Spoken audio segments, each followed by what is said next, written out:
As a financial advisor, here are 3 things that I talk to people about that they don't like to hear.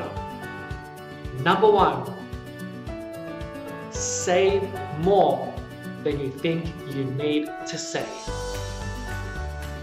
I suggest to people saving at least 25% of your income.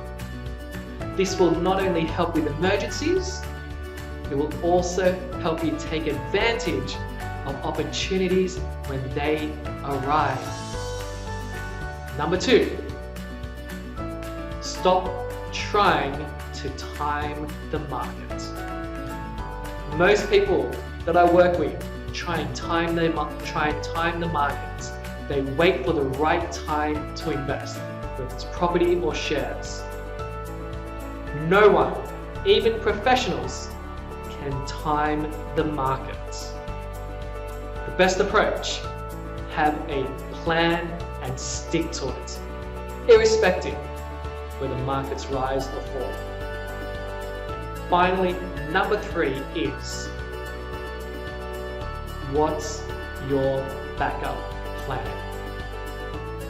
You can't work and earn a living. How are you going to survive? What is your plan B?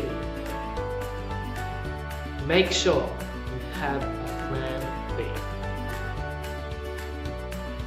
They are my 3 things that I talk to people about that they don't like to hear.